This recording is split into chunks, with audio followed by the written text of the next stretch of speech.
I have no words for how rubbish I'm feeling right now. You just don't know when this is going to end. Like, this is just a nightmare. Like, 3 weeks, 3 days. Like, I've been in the documentary saying, like, I'm healed, I'm glowing, and my life's never been better. And it was like that for large parts of it. But when this comes back and hits you again, it's harder emotionally than you can imagine. I can't. Almost when you first go into it, you go into that brave warrior mentality. You've read up on it, you know what's going to happen, you know what you're about to endure and go through. And then you get through it and you think, brilliant, I've done it, I've got through it. And then wham, bam, it comes back and takes you right back down. And with me, it takes me lower every time because you've battled it, and it just breaks your heart. And it's just the pain. I can't cope with seeing the skin flakes everywhere again. I can't cope with the smell of the ooze. I can't cope with only being able to wear like little white t-shirts. I've got my first midwife appointment in the new area we've moved to today. And this hasn't flared up because we've moved. This was flared before we moved. I mean, it's a flare. There's never any rhyme or reason with it. And I know everyone tries to find a reason as to why it comes back. But maybe it's the pregnancy. I just don't know. But yeah, you can see it's pretty angry and aggressive. So yeah, apologies for everybody. I've been saying I'm healed and glowing, etc. As I said, large parts of it I have, but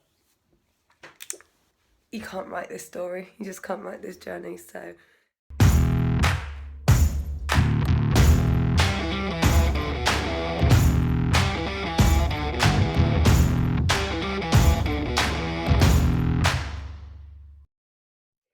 Hello. Welcome back to Where Are They Now? This is Bree, the creator of Preventable, and here we have one of my main female. Thank God for you. I saw your video about red skin syndrome while you're sitting in a bath when I was trying to figure out what I was doing. So Laura, welcome. hi. How you doing? It's been so long. So long. I don't even know how long ago it was now. How long ago was it? Well, 4 years this year?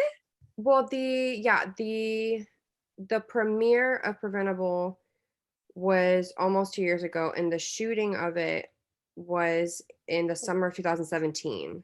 Yeah, so 4 years ago this Yeah. year. Oh, crazy. Yep. But were you at when I premiered it in England? I feel like Yeah, you have were you there. organised Yeah. it? Yeah. So we have seen each other once since We have. then. We have seen each other once. Too long though. Yeah. Still too long. But it feels like, I don't know, it doesn't feel like, I don't know, that long ago when I did all of this, but it No, has been years. It's been years. I know. And so much has happened in your life. Yeah, Yeah. I guess so. Popped out a baby, huh? Yeah. He's almost 3. That's how That's I knew. crazy. I know, it's That's crazy. It's crazy. crazy. Almost He's 3 about years to old. move out of home. He's like fully grown Wow. man now. That's insane. And you've moved. I have. Down to the coast in Brighton. Yeah, I love Brighton. Yeah, Brighton's beautiful. If it's anyone's never been there. such a cool city. We Yeah. love it. Well, so when we first shot the documentary, you were like healed. Mm-hmm. You had started TSW when? It will be 7 years ago this year. August the 17th, 2014. Woo! So you're a little bit before I had started. And then when did everything kind of get better for you? How many years? It really kind of went up and down. It's been such a roller coaster, actually. I remember doing a video after 6 months saying I'm healed, because I really did have the best skin I've ever had in my life for a sustained period for almost like 6 months. So I believed I was healed. Why would I not? It was a complete new journey that I was embarking on. But then I fled again after 6 months, almost as bad as the first one, but more just concentrated to my face and neck that time. And then ever since, really, it's kind of come and gone. The flares have become reduced and not as frequent. So I would say probably the first 3-4 years were the most turbulent, definitely. Up and down. Yeah, definitely the roller coaster. And like I've said to you before, I think it was the kind of physical and mental aspects. The physical aspects may ease, but the mental aspects definitely get harder. Yes, I completely agree. Like it's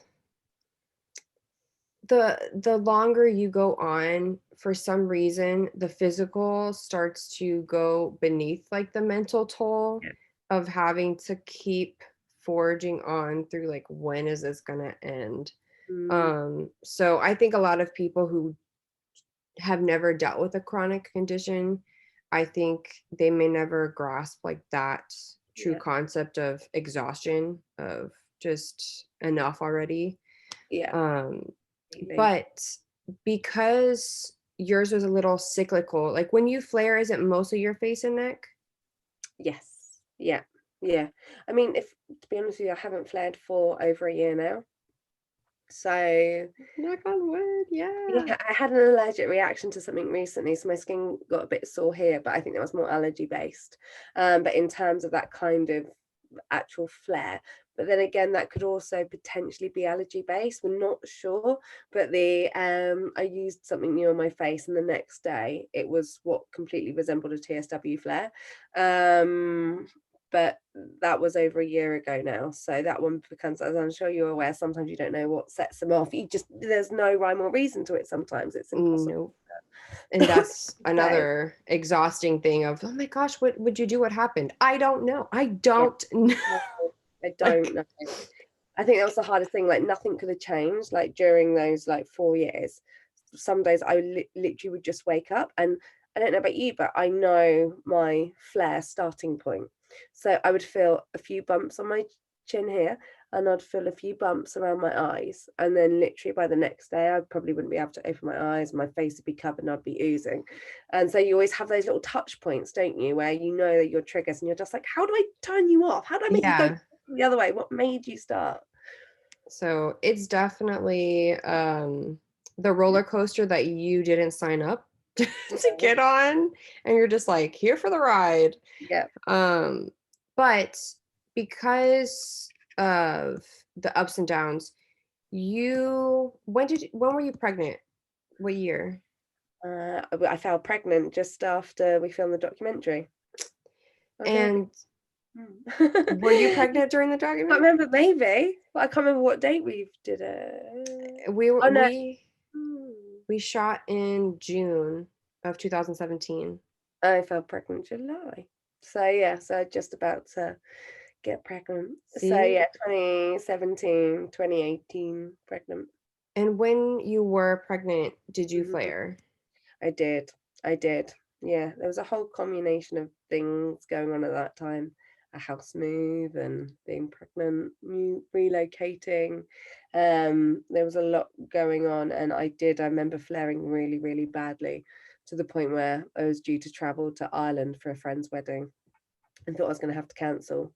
Wow. I didn't, but I remember distinctively getting up in the to this for the shower that morning, and I don't know if you ever did, but I would scrub all my face off so the water would help it get like, soft, so you could Yes. take it all off and then kind of moisturize and then be like, okay, I kind of look okay for like a few hours maybe, like look like fresh, like I just had a chemical peel or something.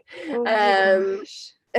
I Forget all go. I that. completely relate. I Yeah, completely relate. I used to do it before work. I'd get up at 5, lay in the bath for an hour, and then like rub my skin off for but like through screaming and torturous pain. It was just horrendous. I mean, and you can never underestimate the hell, the lows that this condition takes you to. But yeah, during pregnancy, I definitely remember laying in my bed here in my house and just being, oh, so like, yeah, no, I was really bad. It got really swollen and really, really bad again. How long did it last for? Do you remember? About 2, 3 months. Yeah, And that one did about 2, 3 months, potentially longer. It's really hard throwing a new baby into the mix. Really means my memory's distorted now, but it was a long time, a long, and long time. I mean, being pregnant and having a flare is like the worst possible scenario. Yeah, you're trying to focus on growing this little life, and I'm trying to focus on not feeling really down and really depressed. And I think as any new mother going through pregnancy is going, is the way I'm feeling emotionally, is that having an impact on my child? Are they going to be feeling this? Are they going to be absorbing this? And it really did take a lot of the joy out of pregnancy for me, because I was just suffering and I was in so much pain, and you know, yeah, just laying in bed, not really. I remember just days I just couldn't go out the house. I think, I don't know about you, but sometimes, like in the later stages mentally, when it would come back and flare, it was like somebody flicked the off switch on me, and that was it. I could be like this, really happy one day, next day I'd wake up with a flare, and that's it. I just feel floored, and I just literally want to lay in my bed and hide and not get up. I don't know how to fight it anymore. And I really got to that stage during pregnancy, because I would have been, when did I say? So 2018, that's winter 2017, Yeah. 2018. So I started in 2014. So yeah, I was Yeah. over 3.5 years by that point. So it just kind of was enough. It was No, and enough.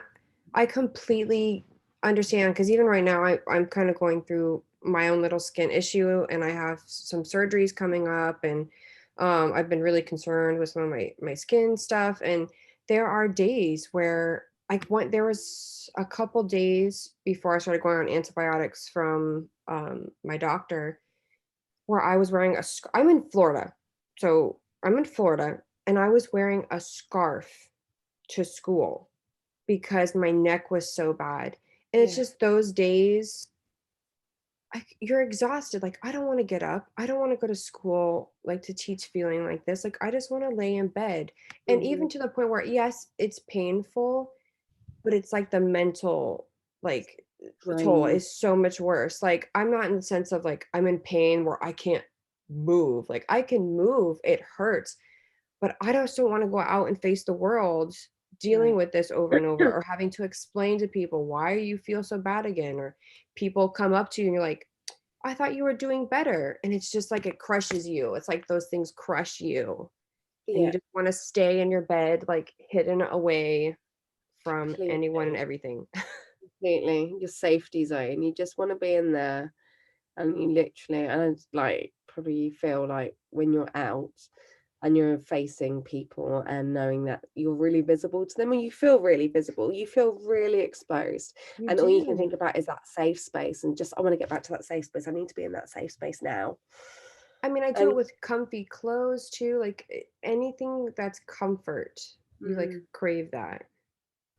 yeah, yeah, completely and utterly. And I think that was, for me, it was just being in my bed and just being at home. And I remember a few times though, because obviously I've got a dog, and I was just like, right, I had to take him for a Yeah. walk.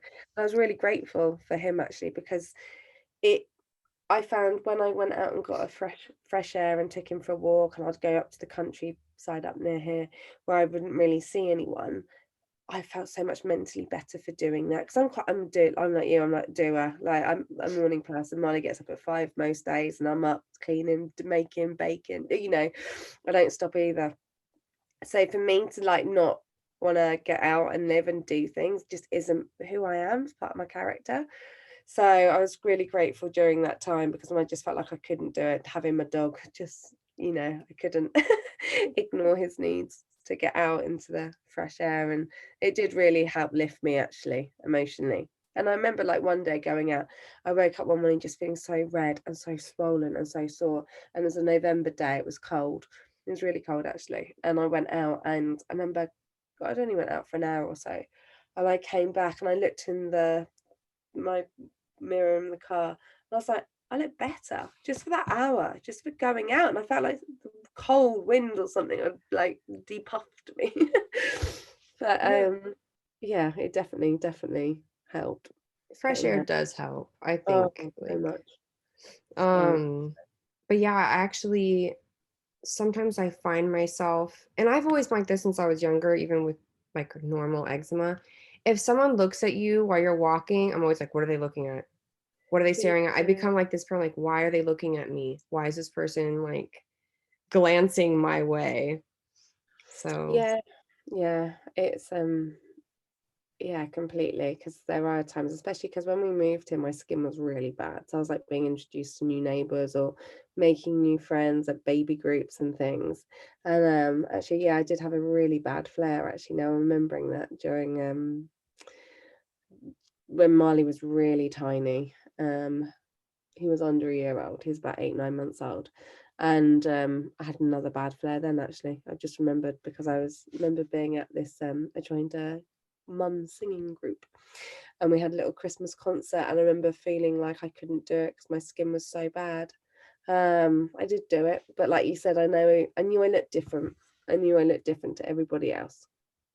and it's just like you got to put on that like mental armor to just do it, you know. Yeah. My goodness. But on a more positive note, you have also been super busy during all of this time. So can you tell us a little bit about your business that you started, that you even talked about on the Preventable documentary? Yeah, no worries. So I spent during my first kind of massive flare, my first 6 months, I spent a lot of times in the bath. That was what helped me and worked for me. I could be in the bath for up to like 20 hours a day. Like, it was the only place where I could feel like salvation. And I watched a lot of documentaries. I love documentaries, and I've always been a huge animal rights advocate anyway. And I watched documentaries like Cowspiracy. I went vegan during my process of going through TSW, and I watched one that focused on the leather industry, and I just learned facts that really saddened and horrified me, actually. And I thought, having felt the pain of losing my own skin, I couldn't wear the skin of another being again. Don't know about you, but like, skin to me now has a whole new meaning, and just suffering as well. I just cannot have or think about anything that's suffered. For me, for my soul, I just don't want anything that's suffered anywhere near me. And I went back to work. I used to be a TV producer, and an old watch strap broke, and I couldn't find a vegan friendly or cruelty free watch anywhere with like sustainable and ethical straps. So I launched my cruelty free watch brand called Votch. So we're actually going to be 5 years old this year, which is crazy.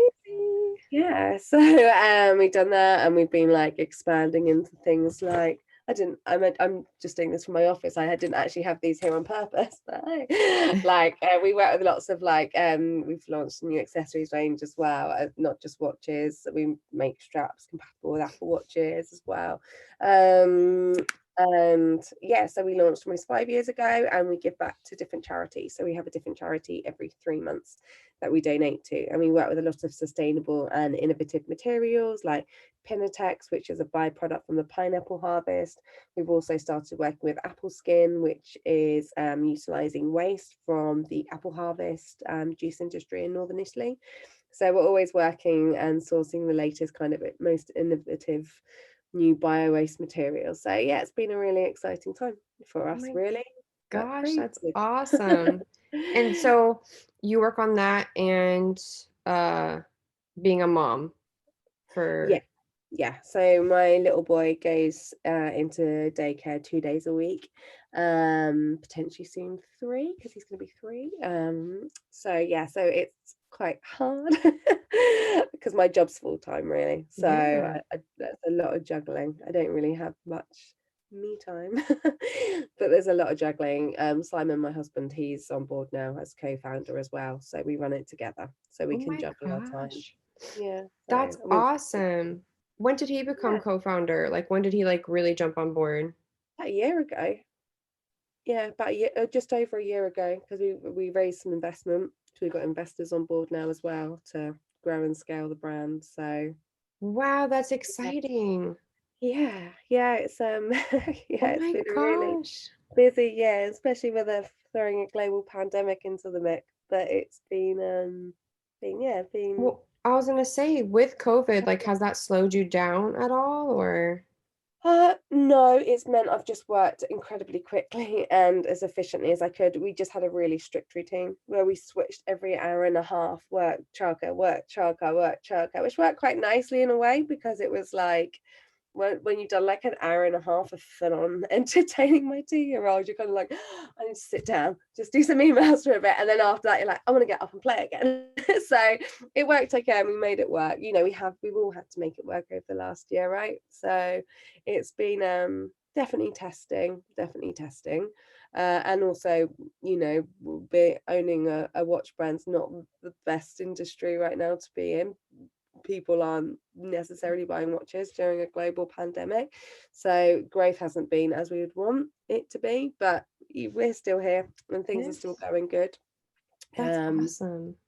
Yeah, we'll see. I think the next year will be, you know, seeing how things are post-pandemic, but you know, I'm proud of the progress that we've made and the team we've got, and yeah, with the kind of vision that we've got for the next few years. So yeah, Well, that's insane. Like, and I remember when I think you donated one yes, I to, did.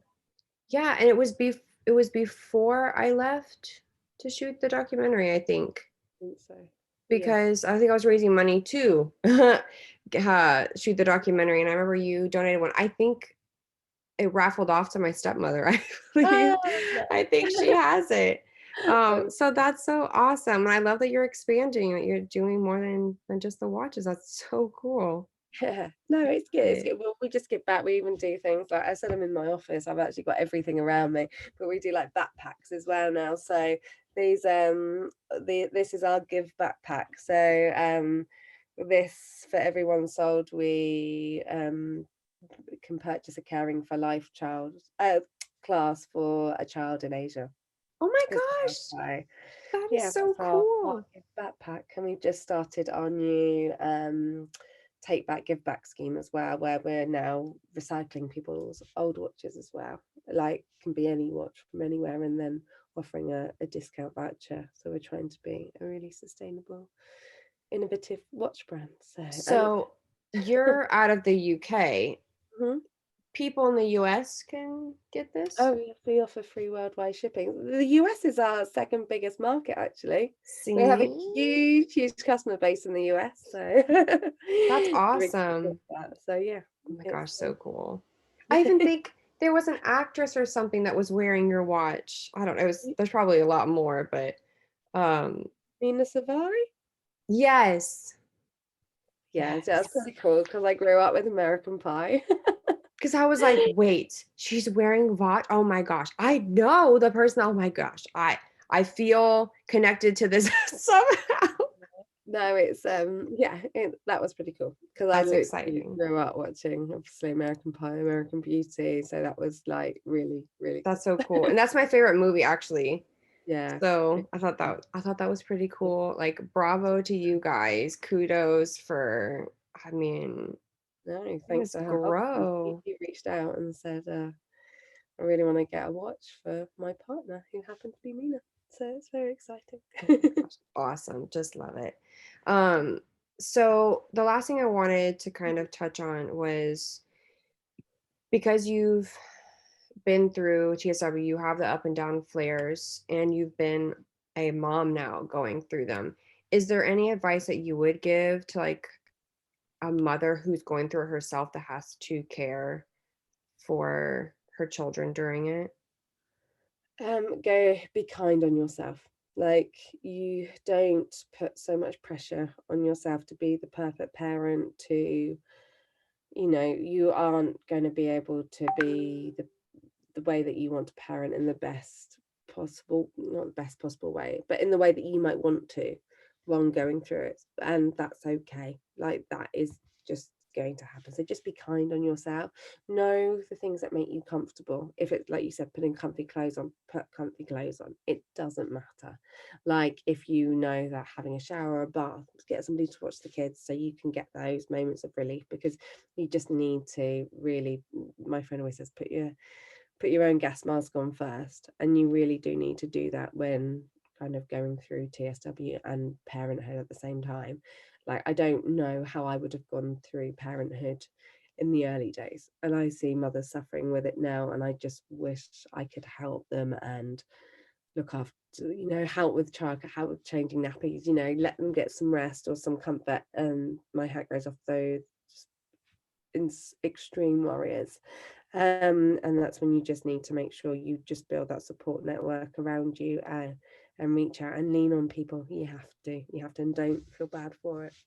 Yeah, I completely agree with you on that one. Like, you need support. Like, you could be Wonder Woman, and I think she would still struggle if she had TSW trying to care for a child.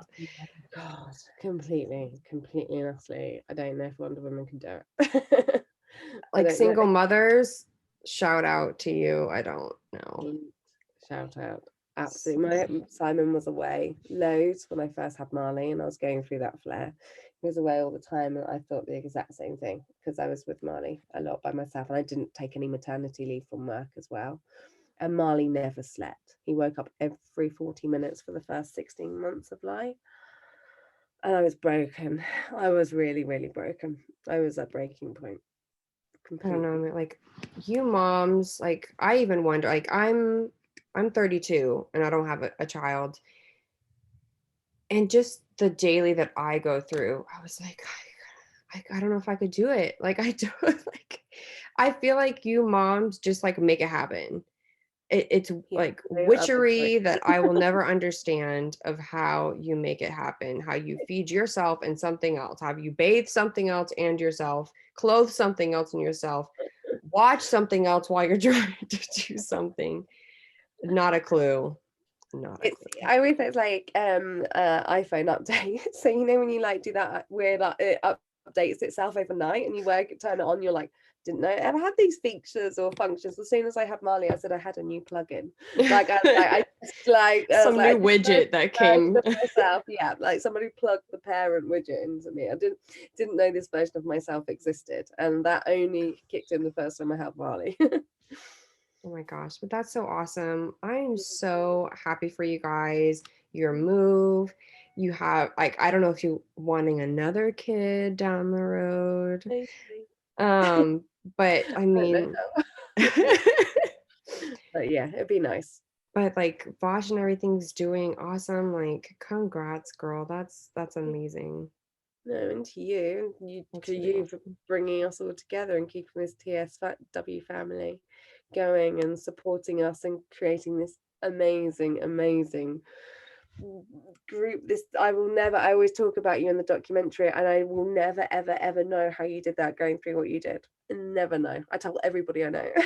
So no, kudos and congratulations to you. That was the warrior hero princess.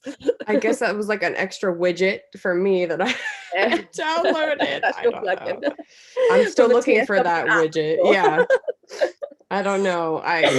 I still don't know. But if it wasn't for you and everyone else's voices, there would be no documentary. So I'm eternally grateful that people were vulnerable. They shared their stories. You shared your journey, and even just now getting to do this is so nice. It's just a quick little catch up with everybody. It is lovely. Really, really nice to do. So thank you, Laura. And I know it's later over there for you than it is for me. So thank you so much.